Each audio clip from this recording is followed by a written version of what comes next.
Bienvenidos de nuevo al webinar, gracias por haberos inscrito.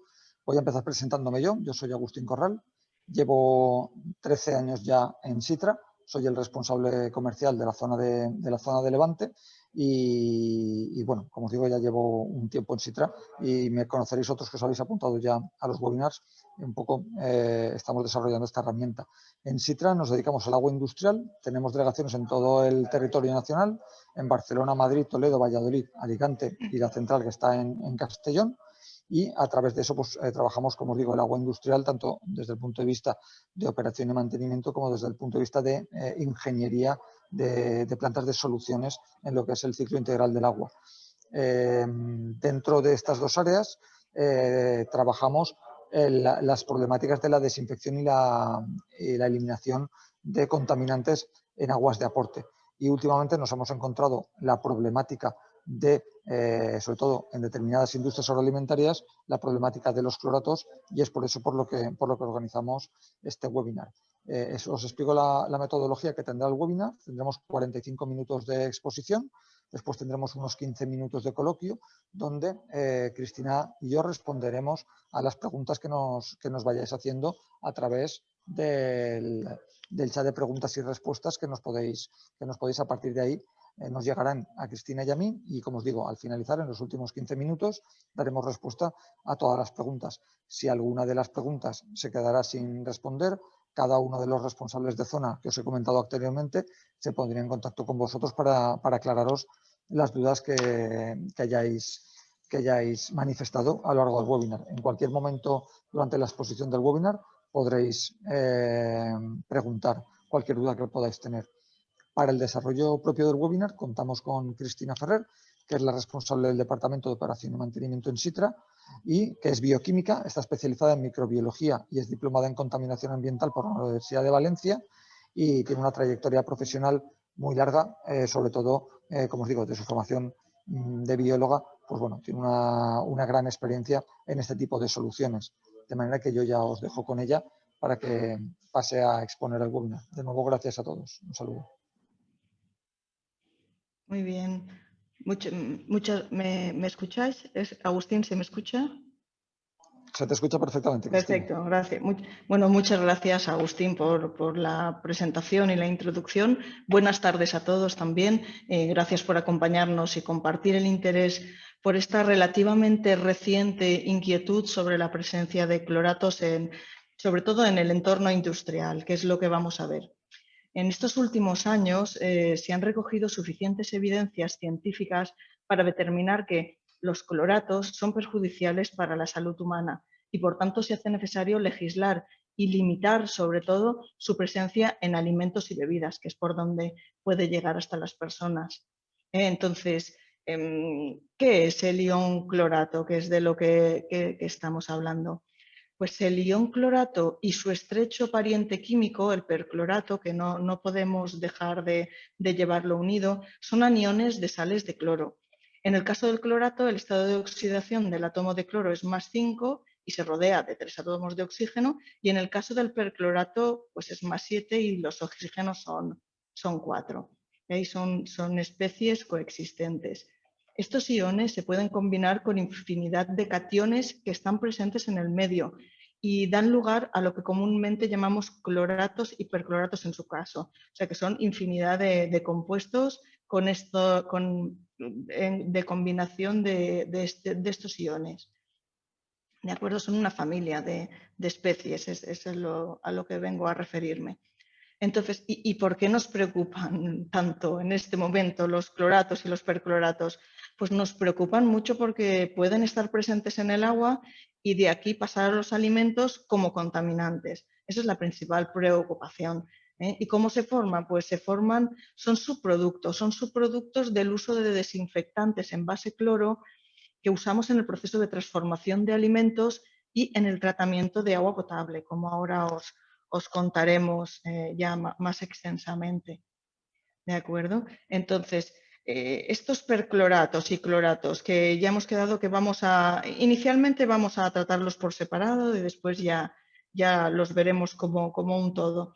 ¿De acuerdo? Entonces, si decimos que están en el agua, ¿cómo llegan hasta el agua? los percloratos concretamente. Pues a pesar, ya lo hemos dicho, la problemática entre cloratos y percloratos no acaba de ser idéntica porque, bueno, el perclorato se produce de manera natural en el medio ambiente. Es muy estable en el agua y sus sales son altamente solubles. De aquí, de la atmósfera y del ambiente, pasan al agua y pueden precipitar en el suelo y posteriormente pueden llegar a las aguas subterráneas y contaminar, pues llegar al nivel freático y contaminar las aguas que posteriormente serán de consumo. ¿Dónde más podemos encontrar cloratos? Pues es un contaminante ambiental que también es derivado del uso de fertilizantes de nitrato. No sé si muchos de vosotros recordaréis el guano, el nitrato de Chile, que en su momento, hace ya muchos años, pues estuvo muy de moda y desde Argentina, desde Sudamérica, se traían grandes cantidades para toda la agricultura que tenemos aquí en Comunidad Valenciana como mínimo. También es un residuo de la fabricación, uso y eliminación de perclorato de amonio y para lo que se usa es en propulsores, en explosivos, en fuegos artificiales, en bengalas y en algunos otros procesos industriales, minoritariamente. Y por último, el perclorato también se puede formar durante la degradación del hipoclorito de sodio que utilizamos habitualmente para desinfectar el agua y este es el caso que más nos preocupa, que como os podéis imaginar.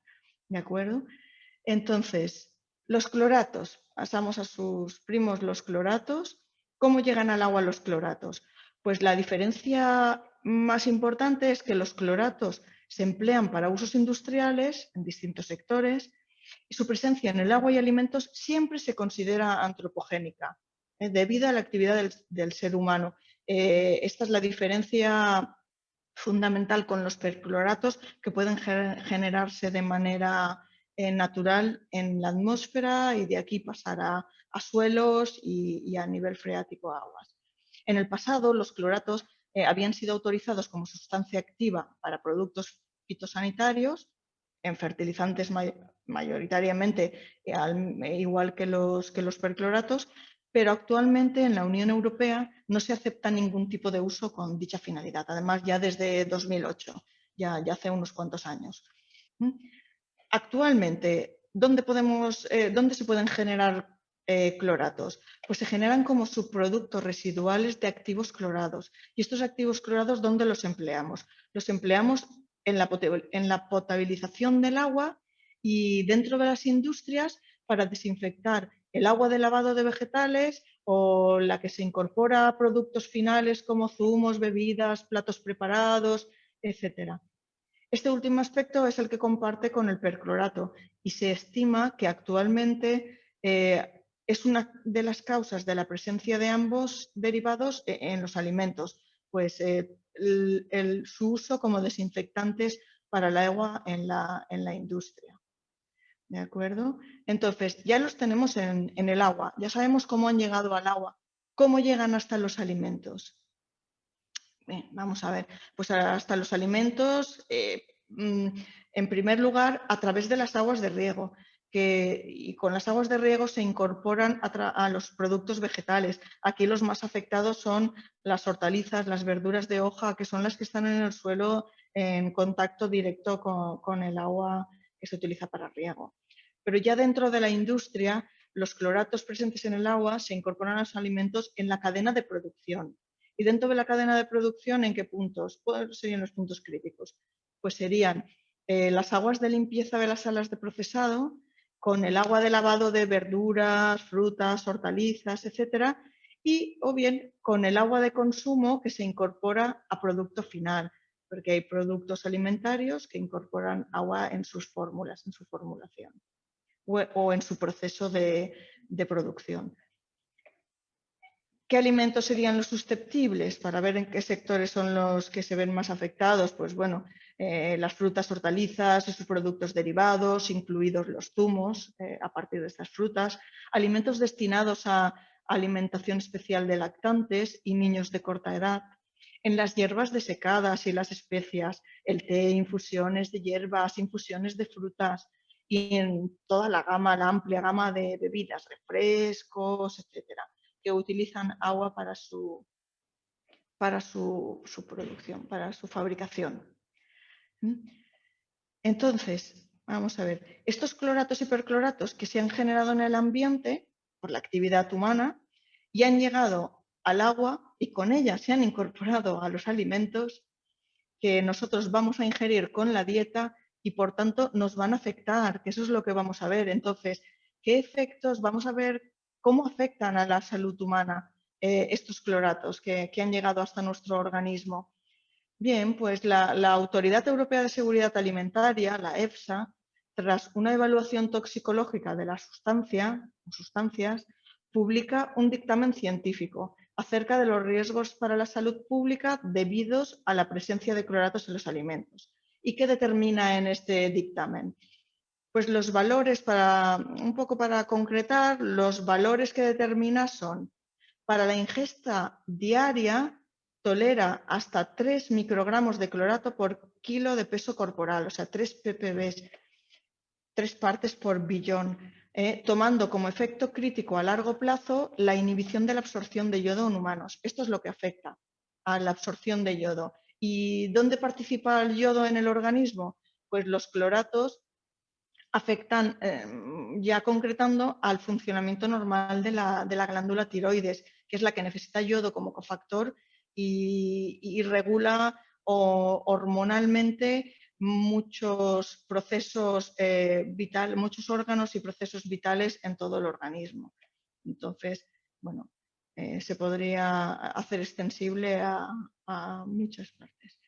Esta es una cantidad de cloratos que se acumula con lo que comemos y bebemos a lo largo de todo un día, pero la EFSA también determina una dosis de referencia aguda, o sea, que ingerida de una sola vez, de que te puedes comer algo contaminado con cloratos, todo de una vez, y entonces la establece en 36 microgramos de clorato por kilo de peso corporal.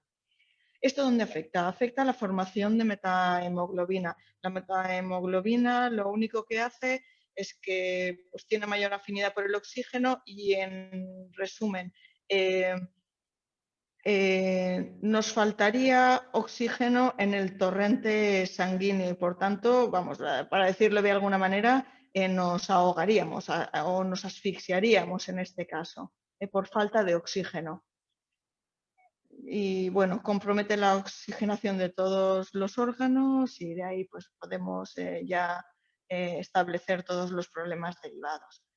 Entonces, actualmente la EFSA, y todo esto no está determinado, os estoy comentando que los primeros datos o los datos recogidos en estos pocos últimos años apuntan a que los problemas que ocasionan el organismo están relacionados con estos procesos que os acabo de comentar, pero realmente están empezando a detectarse todos los problemas y a achacarse problemas de salud a la ingesta de cloratos y percloratos. Entonces, la EFSA, ¿qué está haciendo actualmente? Pues continúa con la evaluación de los posibles riesgos para los consumidores y todo lo que está relacionado con la presencia de cloratos en alimentos. Y están teniendo en cuenta todas las posibles fuentes de exposición. Hasta el momento tienen más de 8.000 muestras identificadas, incluidas no solo de alimentos, sino incluyen también el agua de bebida. Así, pero y al final, pues bueno, el riesgo agudo se descarta para todos los grupos de población, la verdad, hasta este momento. ¿Esto qué significa? Pues que si nos bebemos, por ejemplo, un zumo de naranja con 300 ppb de clorato, que sería sobrepasaría un poco lo permitido para una persona de un peso medio, pues no nos vamos a asfixiar, de momento no nos vamos a ahogar, no nos vamos a asfixiar ahí mismo, pero la exposición crónica y continuada a las concentraciones detectadas, o sea que si todos los días estamos comiendo y bebiendo productos con cloratos, el efecto en nuestro organismo se va sumando y es acumulativo. Este tema les interesa especialmente a los veganos, que los vegetales son uno de los alimentos más afectados por la presencia de cloratos. Bueno, tan en auge en este momento, ¿verdad? Este tipo de dieta. Y la verdad es que agudo no supone riesgo para ningún rango de población, pero sí que suponen un problema potencial en grupos jóvenes, sobre todo para niños o personas todavía en desarrollo y en crecimiento, en especial en aquellos que tienen una deficiencia de yodo suave o moderada. Esto es lo que se ha determinado hasta el momento. Y vamos a ver cómo se pone especial interés en limitar los cloratos en todos los productos que van a consumir lactantes y niños de corta edad, por este motivo. Pero aunque los cloratos supongan un perjuicio, que eso ya está establecido para la salud, y nuestro objetivo podría ser eliminarlos por completo de los alimentos, de la comida, no podemos dejar de lado un tema súper importante. Y la EFSA también lo alerta de que cualquier esfuerzo para reducir los residuos de clorato deben tener en cuenta las consecuencias para la seguridad microbiológica de los alimentos. O sea, si centramos nuestros esfuerzos en quitar todos los cloratos y por eso dejamos de desinfectar y a partir de ahí pues crecen las bacterias patógenas, pues estamos haciendo un pan con unas tortas. La verdad es que tenemos que tener los dos aspectos, tenemos que tenerlos en cuenta. Es un aspecto muy importante que tendremos en cuenta un poco más adelante. Bueno, pues sabiendo ya todo esto, la problemática está servida. Vamos a ver un poco una visión global y resumida de la problemática que gira en torno al tema de los cloratos, que no es poca, porque se desconocen todavía muchas cosas sobre ellos. ¿De acuerdo? Entonces, bueno, podría remontarme mucho más atrás, pero vamos a empezar por el 2013 ya, que ya me parece bastante memoria histórica. Pues en 2013 ya se tuvieron, toda una serie de detecciones repetidas y continuadas de clorato y perclorato en los alimentos, ya se identificaron, a lo que las administraciones reaccionaron, pero con el único objeto de establecer unos criterios armonizados de actuación intracomunitaria, o sea, criterios comunes para todos los Estados miembros de la Unión Europea, que es hacia lo que se tiende. Así, los cloratos en productos vegetales, por ejemplo, fueron tratados como residuos de tratamientos plaguicidas ilegales. En 2013 ya eran ilegales porque desde el 2008 ya se había prohibido su uso y se los incluyó en un reglamento que se había publicado en el 2005 del Parlamento Europeo y del Consejo, y los límites se establecen en este reglamento que deberían estar por debajo de 0,01 miligramos por kilo de cloratos. O sea, ya hablamos de 10 ppb de cloratos, ¿de acuerdo? Pero en un sentido muy amplio de su presencia.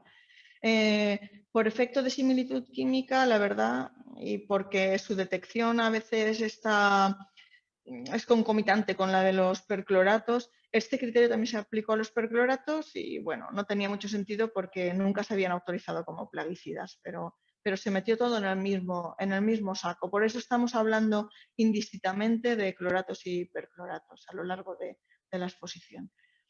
En el 2014, ya lo hemos comentado antes, la Autoridad Europea de Seguridad Alimentaria pues establece los límites saludables para la ingesta de cloratos, los que hemos determinado antes. Y es ya en el 2015 que ya se requerían más datos de presencia de percloratos y cloratos en los alimentos. Entonces, la Comisión Europea emite una recomendación. Recalcamos que es una recomendación relativa al seguimiento de la presencia de perclorato en los alimentos, especialmente en hortalizas, lácteos, preparados para lactantes y ponen especial énfasis en el agua potable también, pero es una recomendación para su seguimiento porque se dan cuenta que no tenemos datos suficientes para tomar decisiones a nivel comunitario, a nivel decisiones globales. Y ya es 2015, pues ya llegamos a 2017 y en 2017 se ratifica ya y se confirma la posible afectación sobre la salud por la presencia de cloratos y percloratos en alimentos. Ya veis que es muy reciente todo esto, publicándose un informe científico en la Unión Europea con todos los datos recogidos hasta entonces. De 2017, una vez publicado este informe, se mantiene el tema en estudio por las comisiones designadas para tal fin y es hasta en 2020 cuando se publican los reglamentos recientes que ahora veremos en qué pueden afectar a nuestra industria. Y esto es reciente. Entonces, bueno, visto ya un poco la problemática, un poco que ha girado en torno al tema de los cloratos, vamos a centrarnos y ver un resumen de cuál es la normativa actual que rige la presencia de cloratos y percloratos en alimentos y bebidas. Pues bueno, la primera tendríamos en aguas, y en aguas todavía está vigente nuestro querido Real Decreto 140 del 3 de julio de 2003 todavía, por el que se establecen los criterios higiénicos sanitarios para el agua de consumo humano y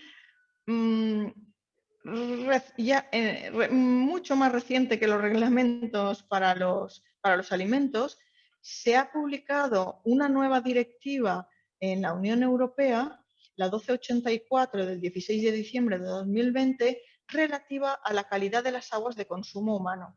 En esta directiva se revisan los límites de muchos parámetros para los que se dan valores mucho más exigentes, como es en el caso de los cloratos, como ahora vamos a ver.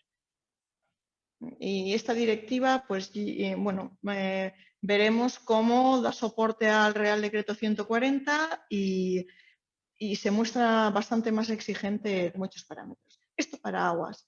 Y para alimentos, pues para alimentos tenemos el reglamento 685 del 20 de mayo de 2020, muy reciente, que fija el contenido máximo de perclorato en diferentes alimentos y entró en vigor ya el 1 de julio de este pasado año. Esto para los percloratos. Casi simultáneamente también la Unión Europea publica otro reglamento, el 749 de junio de 2020, que modifica el anexo 3 del reglamento de 2005 al que habíamos hecho referencia antes y donde se habían incluido los cloratos del Parlamento Europeo y del Consejo, por lo que respecta a los límites máximos de residuos de cloratos en determinados productos y que entra en vigor también en julio de 2020, en este pasado año.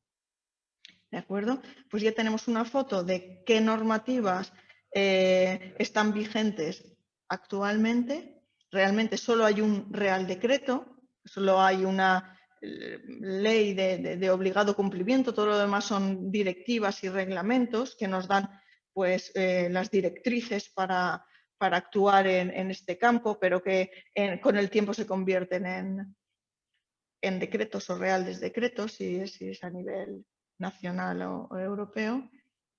Y bueno, pues vamos a ver con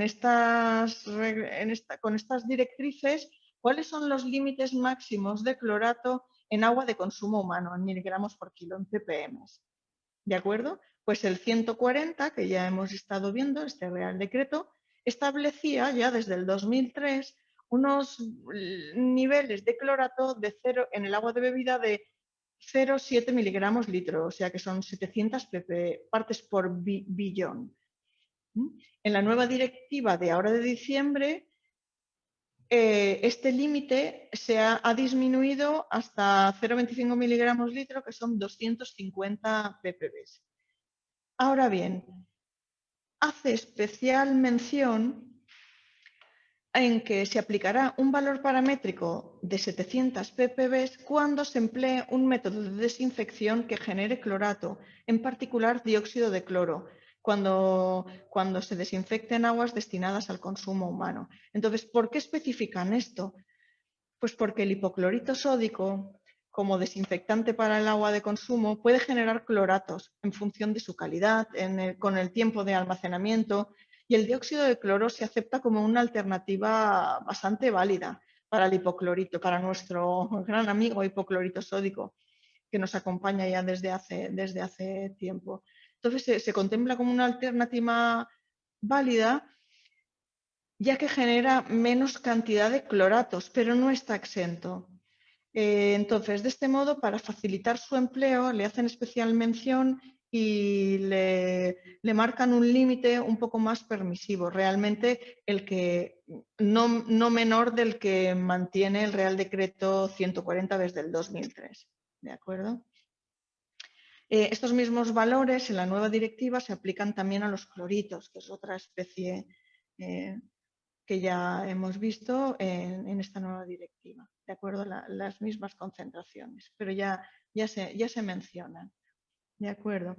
Entonces vamos a ver cómo esto era para aguas, estos límites son los establecidos para aguas de consumo y vamos a ver la normativa para los percloratos, en primer lugar, en los alimentos.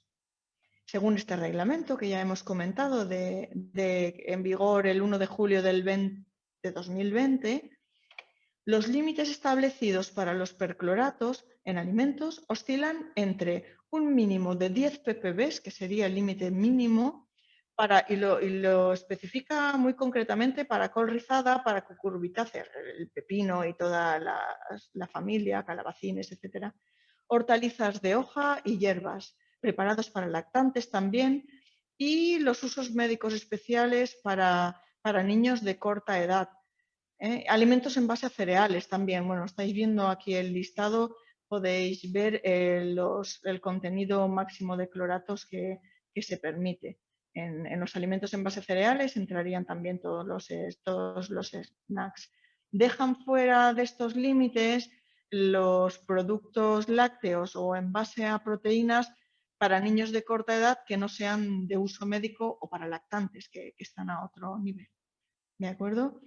Lo dejan en 20 ppb, lo suben un poco, 20 ppb para alimentos infantiles en general y llegan así gradualmente hasta 750 partes por billón para infusiones de hierba y flores desecadas, que son las que tienen el grupo que tiene los límites más permisivos dentro del rango exigente.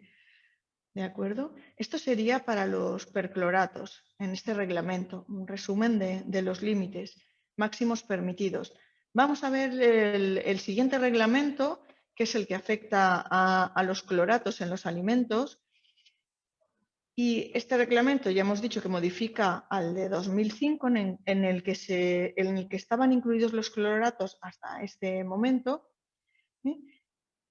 Y lo que limita este reglamento son los límites máximos residuales, los LMR que se llaman, temporales. Esto es lo importante, que limita los límites máximos residuales, pero temporales, de estos cloratos. Y bueno, lo que apela al sentido común para que esto se haga con arreglo al principio ALARA, que es el que nos indica que sean tan bajos como razonablemente sean posibles o se permitan.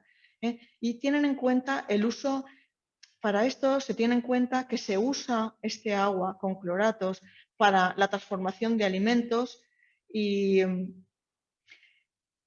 se usa este agua potable tratada también con el fin de proteger la salud pública y garantizar la seguridad microbiológica de los alimentos, como habíamos comentado en diapositivas anteriores, que son los dos puntos críticos que tenemos. Que el agua potable tratada la tenemos que usar para procesar alimentos y tenemos que vigilar también muy de cerca la seguridad microbiológica de estos mismos alimentos. ¿De acuerdo?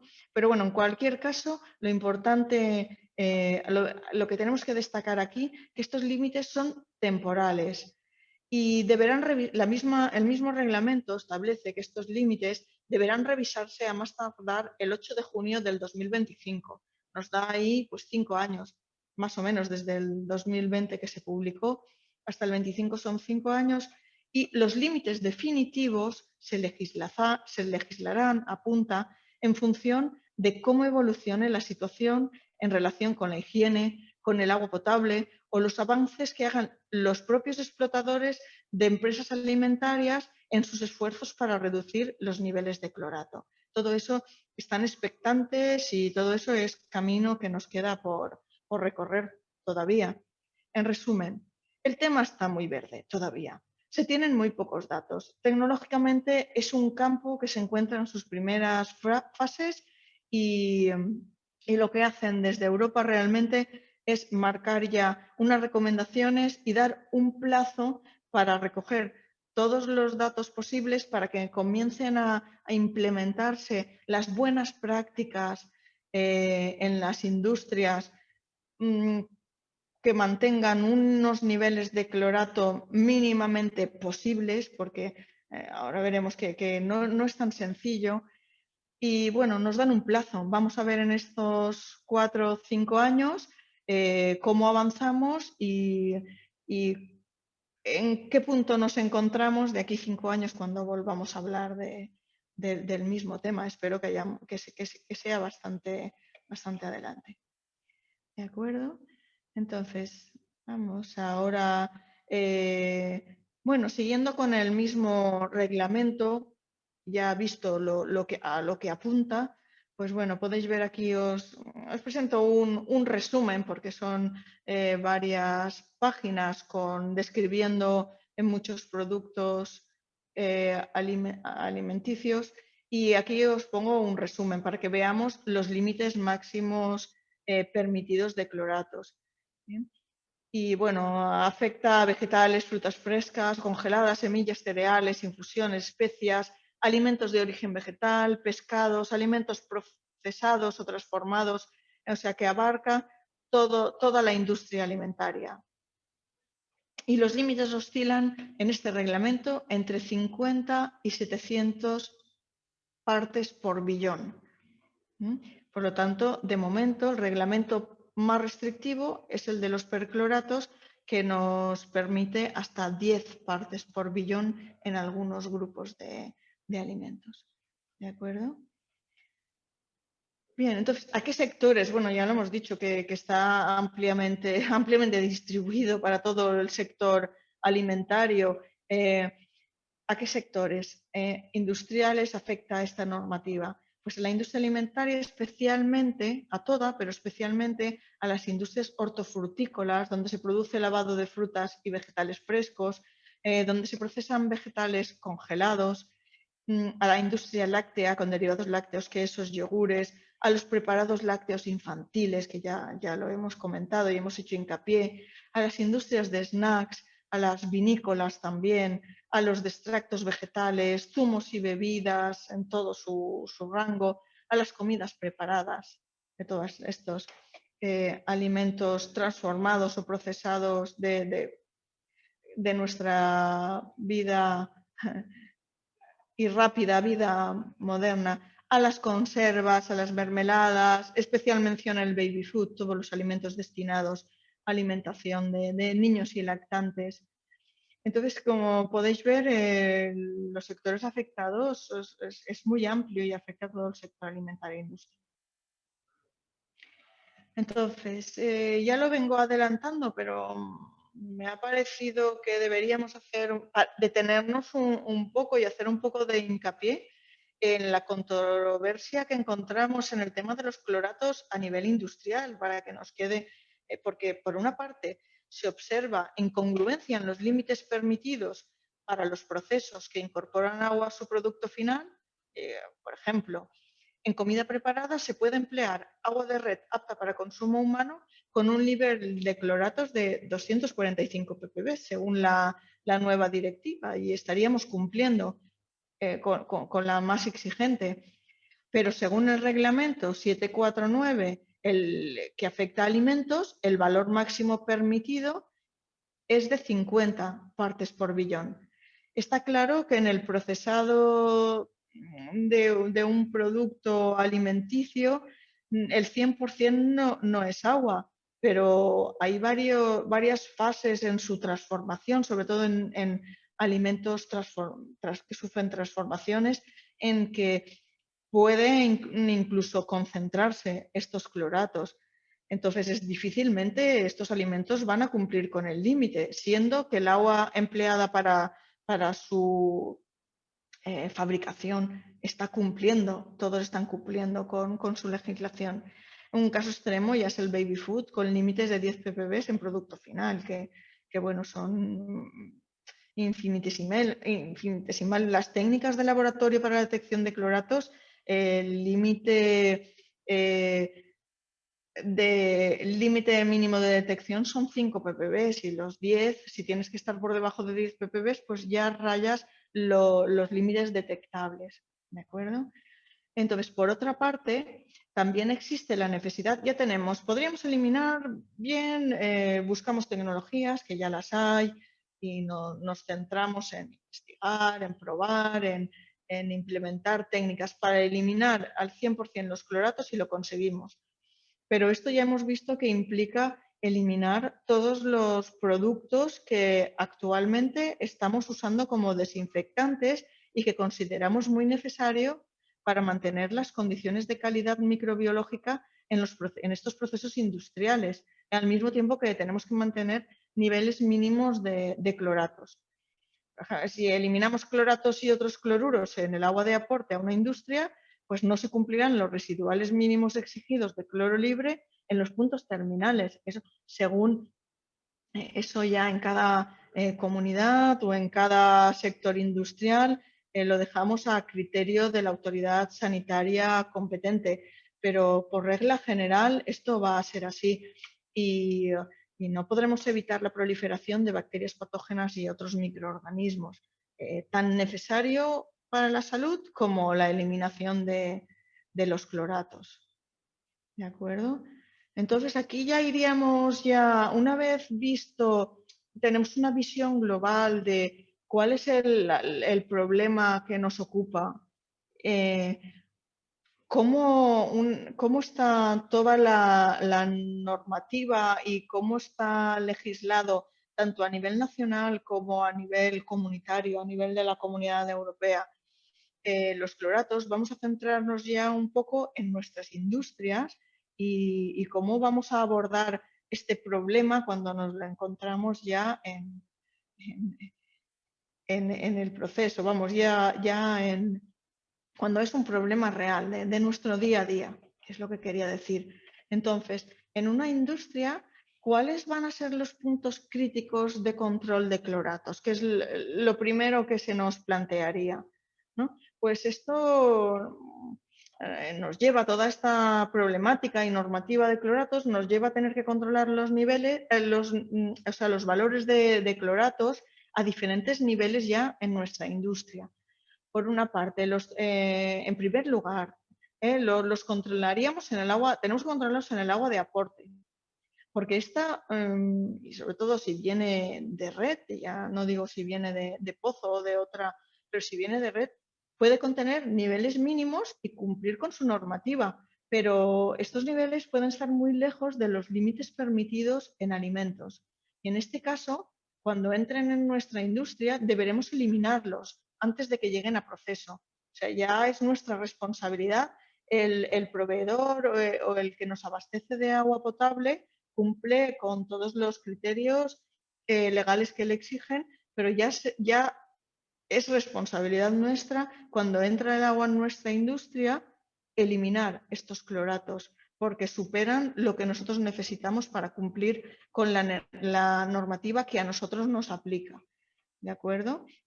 Después tenemos que vigilar también la acumulación intermedia, porque las industrias que utilizan agua en su producción, que son la mayoría, por no decir casi todas, deben garantizar su disponibilidad, la disponibilidad del agua. No pueden depender del ritmo de suministro del agua de red de su municipio, por lo que habitualmente tienen depósitos intermedios, depósitos pulmón, para tener agua disponible para cualquier eventualidad, para puntas de producción o para el uso que consideren. ¿De acuerdo?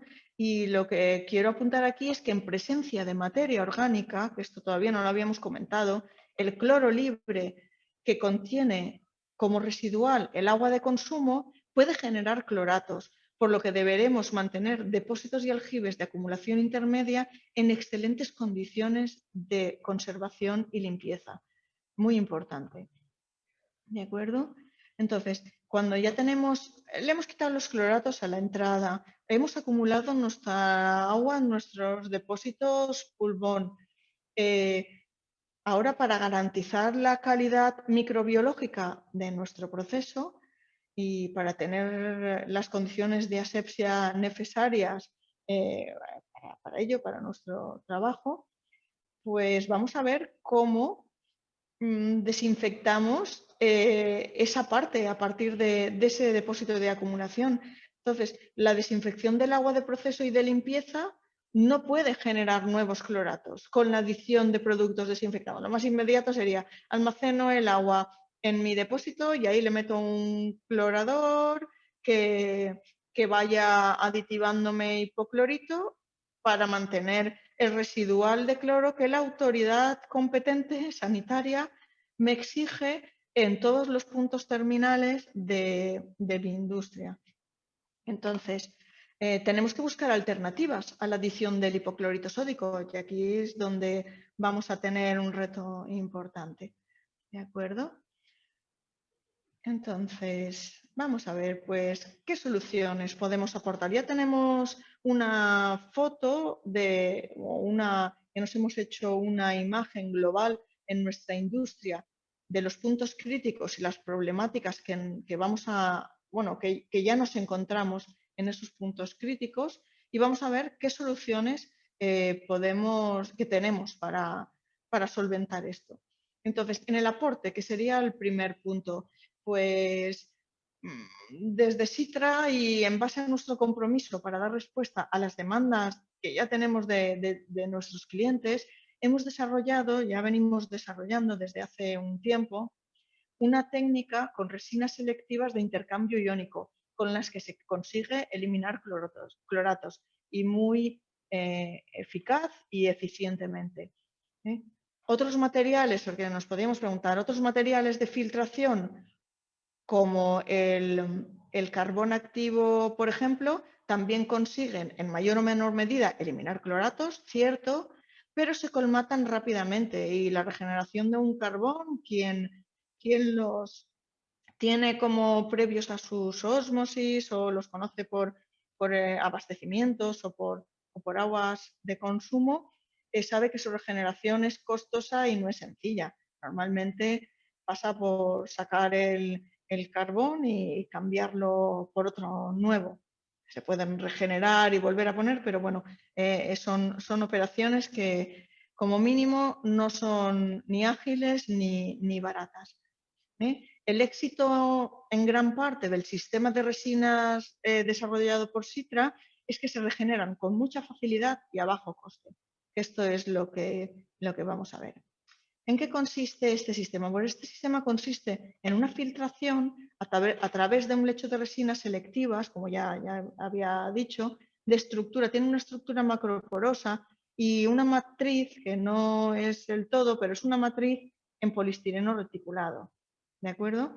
Va pasando el agua, vamos eliminando cloratos, y cuando la cantidad de iones de clorato fijados alcanza toda la capacidad útil de la resina, pues estos comienzan ya a fugarse, comienzan a salir, y aquí habrá finalizado la fase de producción y tendríamos que iniciar el proceso de regeneración, que es una parte muy importante en nuestro sistema. Esta fase del proceso se controla volumétricamente, como muchos ya sabréis de muchos descalcificadores, etc. Es muy sencilla. Se controla por volumen y consiste en 3 fases muy importantes. La primera es la fluidificación, porque mediante una corriente de agua ascendente se desplazan estas resinas un poco hacia arriba, se remueven y se desplazan. Aquí se consigue eliminar posibles partículas que han quedado absorbidas en la superficie de la matriz, esta matriz de poliestireno. Y así se evita la formación de caminos preferenciales y se eliminan todas estas partículas. Y a continuación, pues cesa esta corriente de agua ascendente y se permite decantar el lecho. Aquí había terminado la fase de fluidificación. A continuación se produce la regeneración en sí, ¿de acuerdo? Se introduce la solución regenerante a la concentración adecuada y se hace que este líquido percole y vaya eluyendo lentamente a través del filtro, a través de la columna de filtración. ¿De acuerdo?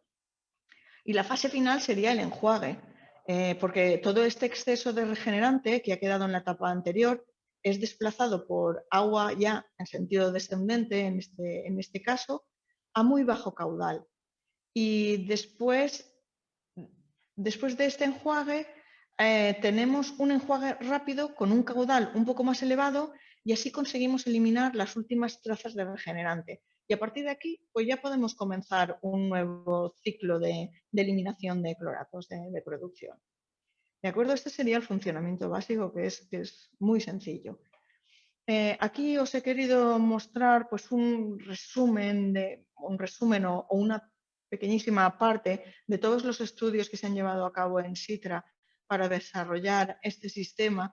Y bueno, es bastante representativo. Y aquí podéis ver en la tabla que se adjunta, se muestran los resultados de ensayos con dos tipos de resinas, cuando estábamos todavía en la fase de pruebas.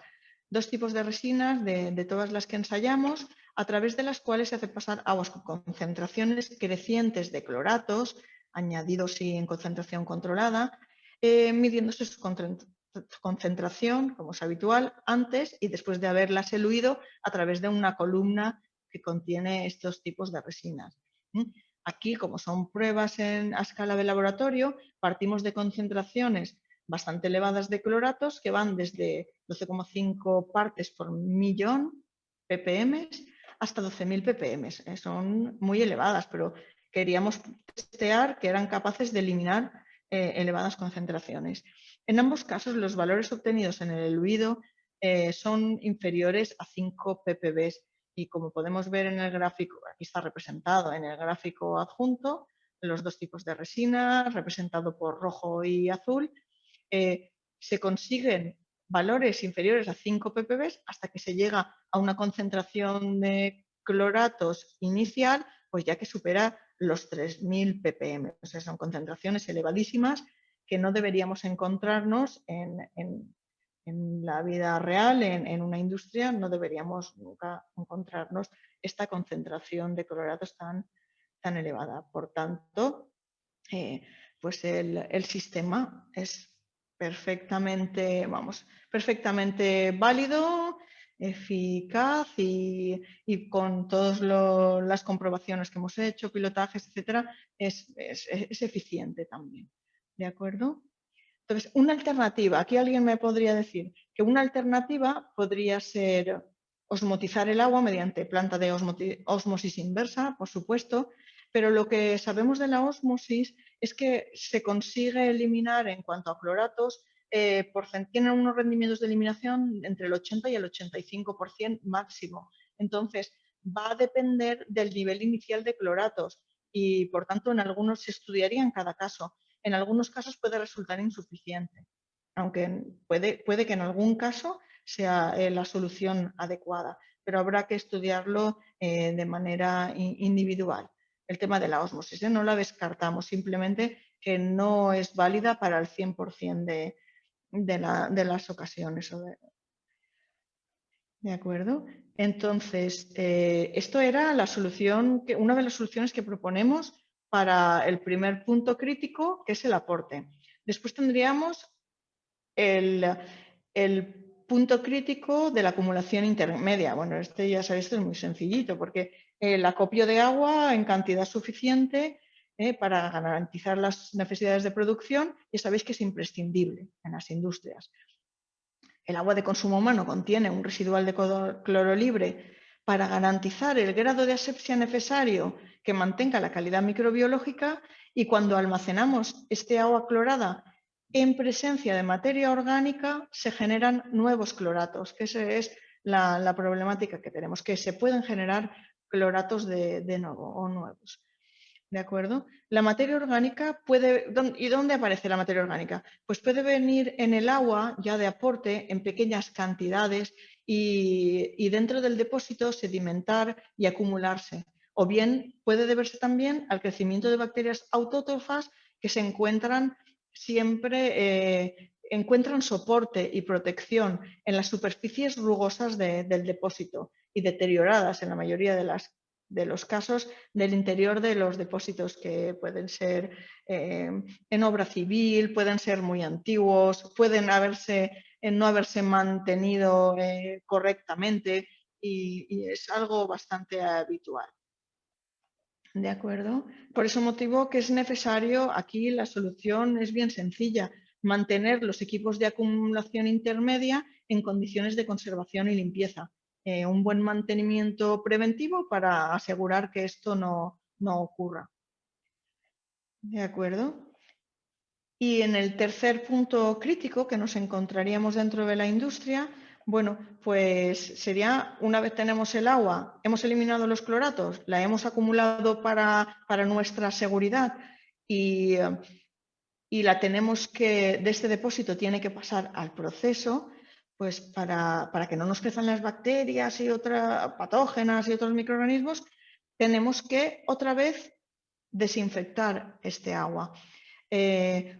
Así que una vez eliminado, bueno, lo que ya os he comentado, que una vez eliminados toca desinfectar para garantizar la seguridad microbiológica desde el punto de vista sanitario, está claro.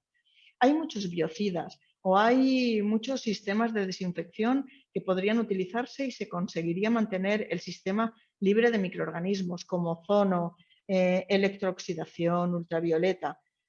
En muchos casos la legislación exige mantener un residual de cloro libre en el agua destinada a consumo humano en todos los puntos terminales, incluso en los más alejados de todo el anillo industrial. Esto en cada caso, en función del alimento que se procese o del sector industrial y de la autoridad de seguridad alimentaria en cada caso, pues puede variar, pero hay varios sistemas, ya lo sabemos que hay varios sistemas con lo que se puede desinfectar a partir de la acumulación intermedia. ¿De acuerdo? Pero en la mayoría de los casos necesitamos un sistema de desinfección que mantenga un residual de cloro, pero que no induzca la formación de cloratos. Entonces, la solución estudiada y elegida por Sitra para este fin es la aditivación o generación in situ de ácido hipocloroso. Este sistema consiste en producir ácido hipocloroso de alta pureza mediante un proceso al vacío. Para ello, en un recipiente con una solución salina, se produce, que está saturada de sales, se somete a un proceso de electrolisis en una célula de membrana. En este proceso se genera, por una parte, hidróxido de sodio libre de cloruro e hidrógeno en el espacio catódico, mientras que en el espacio anódico de la membrana de separación se producen cloro activo de gran pureza, bueno, y el agua salina residual, que tendremos el rechazo que se genera, como en una ósmosis o en otro sistema como descalcificadores en su regeneración. El cloro activo producido, que es lo que nos interesa, se separa inmediatamente de la salmuera residual y se diluye en forma de ácido hipocloroso. Bueno, y el hidróxido de sodio lo almacenamos temporalmente por otra parte y posteriormente lo vamos a poder dosificar para neutralizar, ¿de acuerdo?, en los puntos de aplicación. El hidrógeno resultante se expulsa diluido y no tiene riesgos o mediante extracto. No nos da ningún problema. Y entonces, cuando ya tenemos el ácido hipocloroso generado, pues vamos a ver qué ventajas nos ofrece esto para el proceso. Pues que lo más importante, que el contenido en cloruros o cloratos, pues que es inferior a 10 ppb, a 0,01 miligramos por litro, o sea que es muy aceptable.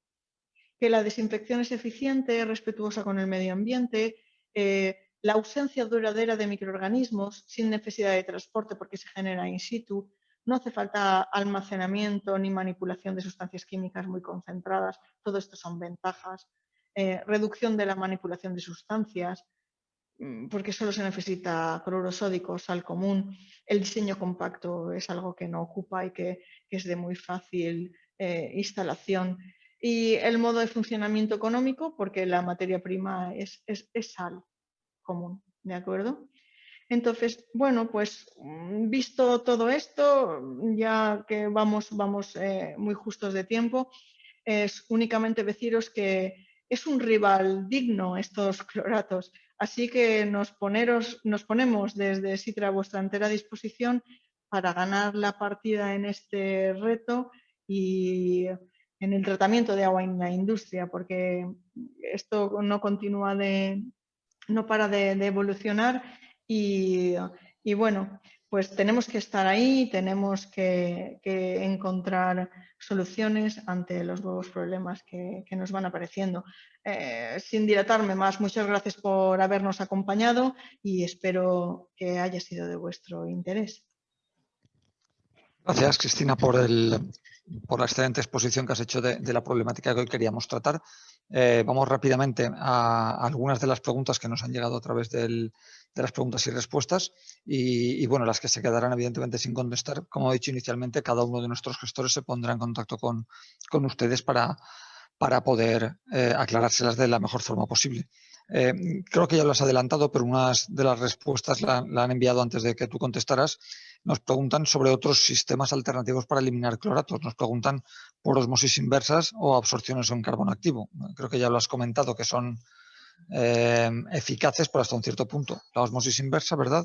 Y el carbono activo, pues que bueno, es eficaz, pero el problema que tiene siempre es la regeneración. Correcto. Entonces son eficaces, pero habría que complementarlos y estudiarlos. Después, en la eliminación por resinas, nos preguntan si es posible hacer pilotajes de esta tecnología en casa del cliente para comprobar la eficacia que ellos pueden tener. Bueno, sí, pues dado el punto inicial en que se encuentra toda la problemática o todo el tema en estudio de cloratos, sería lo más conveniente. Sería conveniente porque en función de las características del agua a la que hay otras especies químicas, a lo que me vengo a referir, que pueden estar presentes en el agua que hay que tratar para eliminar cloratos que pueden interferir en el caso de la resina, sobre todo en el proceso de regeneración, que es el punto fuerte, es uno de los más importantes de este proceso. Entonces habría que estudiar en cada caso y sería conveniente hacer un pequeño pilotaje para comprobar la eficacia y ver cuál es el sistema más efectivo, en costes como siempre y en eficacia, que ya he dicho. Eso se trataría de poder pilotarlo en casa del cliente para ver que la eficacia que tiene en cuanto a eliminación y el número de regeneraciones. Perfecto. Correcto. Nos preguntan por otros sistemas alternativos de desinfección. Nos preguntan ozonización ultravioleta o también peróxido de hidrógeno, si son válidos o viables para no tener la problemática que tenemos actualmente, que estamos tratando ahora de los cloratos. Desde el punto de vista microbiológico son totalmente válidos desde el momento en que van a ser capaces de eliminar microorganismos y de mantener el grado de asepsia necesario, o sea, mantenerlos a raya, aunque no esterilicen los sistemas, pero sí que mantengan el grado de asepsia. Ahí ya irá en función, en cada caso concreto, irá en función de el organismo en seguridad alimentaria competente y de la legislación, en este caso, que aplique en función del sector alimentario. Y habrá que verse en cada caso. Son válidos, pero habría que ver en cada caso si son suficientes y si se les permite, por cómo tienen montado el proceso en su industria, el uso, si son suficientes, es lo que quiero decir, para garantizar la desinfección. Perfecto. Nos preguntan también sobre la calidad del agua que se debe utilizar para los procesos que has comentado de generación de ácido hipocloroso, si vale cualquier agua o tiene que tener algunas características específicas. Debería estar descalcificada, no sé si lo había comentado, descalcificada porque hay que eliminar dureza porque puede interferir. Puede interferir los carbonatos, etcétera, pueden interferir en el proceso de regeneración también, aparte en el eluido, en la fase de producción, en la regeneración, básicamente. Haría falta agua descalcificada, sí. Perfecto. Nos preguntan también un poco por dos partes sobre si la contaminación por cloratos es específica de las aguas de red, que evidentemente la tienen porque vienen contaminadas, porque vienen cloradas, no contaminadas, sino vienen cloradas y ahí se producen la generación de cloratos, sino también si es posible encontrarnos cloratos en aguas de pozo. Sí, claro, por supuesto. Bueno, los cloratos en aguas de pozo se generarían cuando el agua de pozo, al agua de pozo se le añade pues, comúnmente hipoclorito sódico. Hasta que no le añadimos el hipoclorito, los cloratos ya hemos dicho al principio de la presentación que no proceden del ambiente. O sea, el agua ambiental en el nivel freático, que es el agua que sale de un pozo, no, de manera natural no contendría cloratos. Sí que puede contener percloratos y son especies que en función de lo que se encuentren dentro de nuestra industria pueden estar en equilibrio y unas pueden generar a las siguientes. Entonces, cloratos como tal no, percloratos sí, y los cloratos se generarían desde el momento en que aditivamos el hipoclorito sódico para desinfectar. Correcto, es decir, la problemática en sí existe en las aguas de red siempre, ¿vale? Sí, Entonces, de sí, hecho, la correcto. problemática esta que estamos tratando aquí viene porque arrastramos un agua de red que viene clorada y de ahí se produce esta problemática y la dificultad de llegar a esos niveles y en aguas de pozos, pues bueno, como tú has comentado, ocasionalmente. Perfecto. Tenemos varias preguntas más, ¿vale? Sobre todo nos preguntan por subvenciones para este tipo de instalaciones, que bueno, si te parece contesto yo. Hay algunas subvenciones que podrían entrar aquí, sobre todo las que son de mejoras de la competitividad, porque esto es una directiva que es a nivel europeo y por lo tanto se tiene que transponer, estamos a la espera de que se transponga aquí, pero evidentemente para mejorar la competitividad podría entrar este tipo de instalaciones en algunas subvenciones de este tipo, que hay varias, ¿vale? Sería estudiarlo en cada caso y ver cómo lo podríamos orientar. ¿Vale? Gracias a todos por estar al otro lado. Tenemos varias preguntas más que no nos da tiempo a responder. Nos hemos excedido un poquito del tiempo. Os pido disculpas, pero estas preguntas no se van a quedar sin respuesta. Yo a todos los participantes les enviaré un correo para indicarles cómo pueden volver a ver este vídeo por si les resulta de su interés y estas preguntas que están sin responder, pues evidentemente nos pondremos en contacto con vosotros para poder darles respuesta de la mejor forma posible y ponernos a su disposición. Cristina, muchísimas gracias por la exposición y a todos ustedes también. Agustín. De nuevo, muchísimas gracias por haber participado y por todas las preguntas que nos han hecho. Muchísimas gracias de nuevo. Hasta la próxima. Gracias. Ahora.